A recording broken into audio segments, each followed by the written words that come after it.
अस्सलाम वालेकुम नाजरीन, मैं हूं आपकी होस्ट एनिशा और आप देख रहे हैं पा कलर्स, हमारा show views and reviews with Anisha. और आज का शो हो रहा है उन लोगों के लिए, आज का टॉपिक है उन लोगों के लिए जिन लोगों ने कारोबार किए, शराकत में अगर पार्टनरशिप है उनकी और उस पर कुछ इश्यूज हो जाते हैं, उस हवाले से बहुत ज़्यादा प्रॉब्लम होते हैं। बाज़ दफ़ा आप अपने चेक दे देते हैं, वो भी बाउंस हो जाते हैं और इस तरह की बहुत सारे मामलात होते हैं जो कारोबार करते हुए आपको फेस करने पड़ते हैं। आज हम उस टॉपिक पे बात करेंगे ताकि बहुत सारी चीज़ें आप लोगों को भी क्लियर हों, बहुत सारी चीज़ें मुझे भी क्लियर हों, क्योंकि मेरे लिए भी ये शो बहुत बेहतरीन होता है। बहुत सारी चीज़ें मुझे सीखने को मिलती हैं। मेरे साथ एडवोकेट मौजूद है हाई कोर्ट के सैयद ज़ैन आगा, उनको मैं वेलकम करती हूँ अपने शो पे। अस्सलाम वालेकुम। वालेकुम सलाम। कैसे आप? Thank you very much.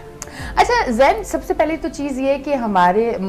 मैं तो पाकिस्तान में रहती हूँ, तो मुझे पाकिस्तान का पता है कि यहाँ पे जब कारोबार कोई करता है तो वो पार्टनरशिप पे ज़्यादातर मैंने लोगों को देखा कि पार्टनरशिप पे करते हैं और फिर बाद में पार्टनरशिप पे जो कारोबार होते हैं आपके अपने पार्टनर से अनबन भी आ जाती है, इस तरह के भी मामलात होते हैं। फिर वो कहते हैं कि भाई अलग कर दें अपने कारोबार और ये सारी चीज़ें, इस तरह के केसेस भी होते हैं। इस तरह के भी केसेस कभी आपने देखे हैं, आपके पास आए? बिस्मिल्लाहिर्रहमानिर्रहीम। Thank you very much. आज आपने मुझे इनवाइट किया एक अहम इशू के लिए,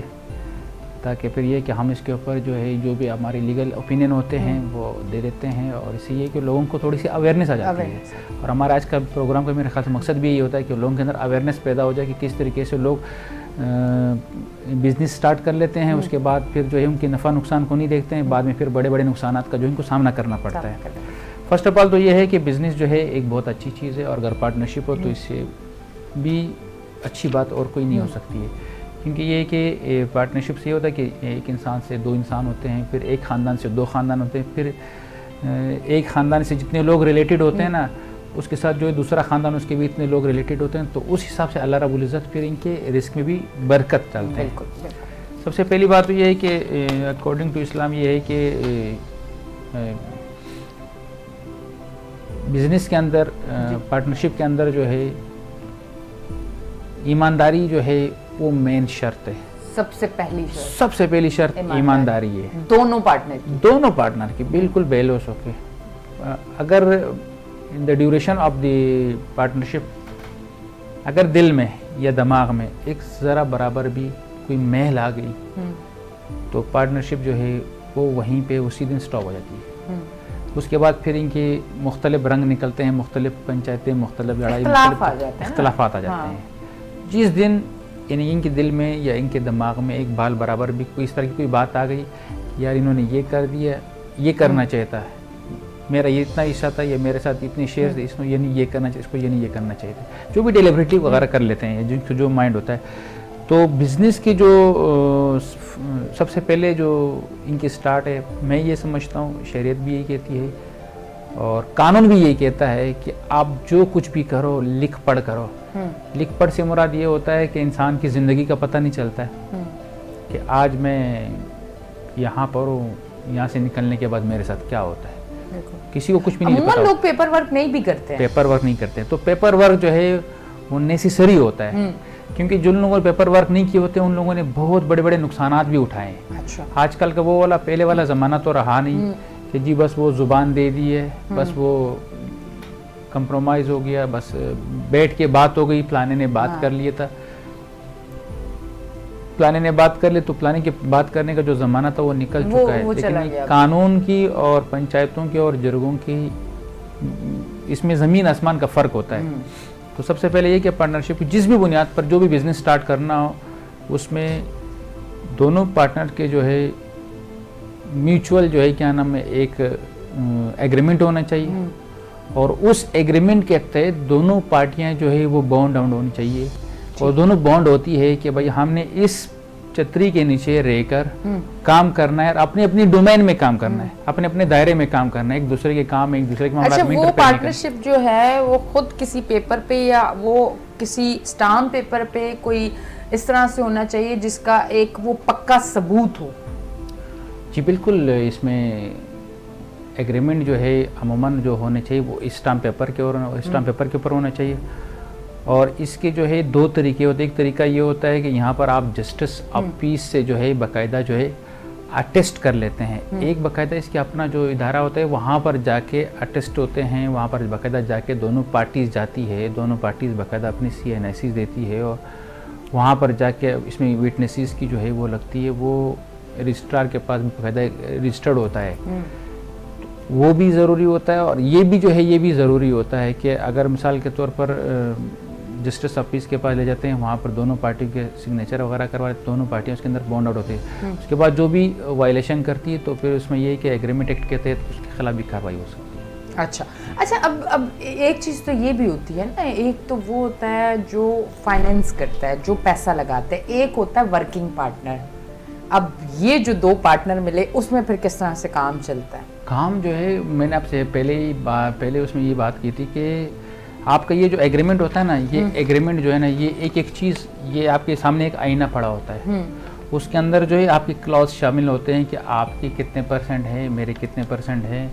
आपके कितने होने चाहिए, मेरे कितने होने चाहिए। इसके तहत आपकी चीज़ें जो है वो रिकॉर्ड का हिस्सा होती है। बहुत सारे ऐसे होते हैं जो वर्बली कर लेते हैं ना कि जी हम जो है 50-50 के हैं, बाद में बोलते हैं कि जी मेहनत भी मैं कर रहा हूँ, पैसा भी मेरा है, आप तो कुछ कर ही नहीं रहे हैं। लेकिन ये है कि ये तो उनको नहीं पता है ना कि ये जो मेरा ये काम चल रहा है, जो मेरा कारोबार चल रहा है, जो मेरा रिस्क चल रहा है, क्या पता है जो इनके साथ जुड़ी हुई फैमिली है उनके नसीब से हो रहा हो। लोग इस चीज़ को नहीं सोचते हैं। तो यहीं से आके इनकी शराकतदारियाँ वगैरह जो शराकतदारियाँ वगैरह जो पार्टनरशिप वगैरह जो है वो वहीं पे ख़त्म हो जाती है। तो इसके लिए ये भी कहा गया कि आप जो आपके डोमेन है या जो आपके शेयर्स है वो पहले एंड राइटिंग में होने चाहिए, रिकॉर्ड का एक हिस्सा होना चाहिए, ताकि इनकेस कल को अगर इनकेस इन दोनों पार्टनरशिप के बीच में इस तरीके से कोई खुदा ना खास्ता कोई दुनिया से चला जाता है तो कम से कम एक रिकॉर्ड का एक हिस्सा हो जाता है। बहुत सारे पार्टनर मैंने देखे हैं जो रिकॉर्ड में नहीं होता है, फिर बाद में जो इस तरीके से कोई ना कोई दुनिया से चला जाता है, फिर उसकी फैमिली बहुत सफ़र कर रही है क्योंकि उनके पास तो रिकॉर्ड में कुछ होता नहीं है और वो पार्टनर के हाथ में, और पार्टनर बोलता है कि तो सब कुछ मेरा था क्योंकि रिटर्न में नहीं था। रिटर्न में जब होता है ना तो फिर ये है कि वो सारी चीज़ें सिक्योर होती है, उसमें से कारोबार भी सिक्योर होता है, उसमें पार्टनरशिप भी सिक्योर होती है, उसमें फ्यूचर के जो मसले मसाइल होते हैं बंदा उससे भी सिक्योर रहता है। तो इसलिए ये कि पार्टनरशिप के दौरान जो है एग्रीमेंट का होना जो है, रिटर्न का होना जो है ये बहुत ज़रूरी होता है। अच्छा, अब पार्टनरशिप तो हो गई, अब ये जो मामलात अमूमन हम लोग देखते हैं, अमूमन केसेस मैंने भी बड़े देखे कि वो चेक दिया था भाई, चेक बाउंस हो गया और वो भाई FIR होगी और वो अंदर चले गए। इससे भी बड़े मामलात होते हैं। बिल्कुल डेफिनेटली होते हैं। पार्टीज़ होती है, पार्टीज़ के साथ एग्रीमेंट होते हैं, पार्टीज़ के साथ जो है लेन देन होते हैं, सौदे होते हैं, चीज़ दे दी है और उसकी चीज़ के बदले जो है चेक दे दिए, वो चेक जो है बाद में फिर बाउंस हो जाते हैं। तो उनके पास राइट्स होते हैं कि वो उनके खिलाफ जो है क्रिमिनल एक्ट के तहत अपनी जो है PPC के तहत अपनी FIR करवाए, कानूनी कार्रवाई करे और इसको जो है इसमें FIR करे। FIR का भी रास्ता है, साथ में जो है सिविल प्रोसीजर कोड के तहत भी जो है रिकवरी की सूट का फाइल कर सकते हैं, समरी की सूट फाइल कर सकते हैं, ताकि फिर ये है कि साथ में सिविल कार्रवाई भी चल रही होती है, क्रिमिनल कार्रवाई भी चल रही होती है, जब तक आपके पैसे और मामला रिकवर नहीं होते। अच्छा, सिविल कार्रवाई क्या होती है और क्रिमिनल कार्रवाई क्या होती है, ज़रा ये भी बताएं। और मुझे तो खैर पता है, मैं औरों के लिए पूछ रहा हूँ तो मुझे अच्छी तरह पता चल चुका है ना इन चीज़ों का कि ये क्या है, पर सामने वालों के लिए कि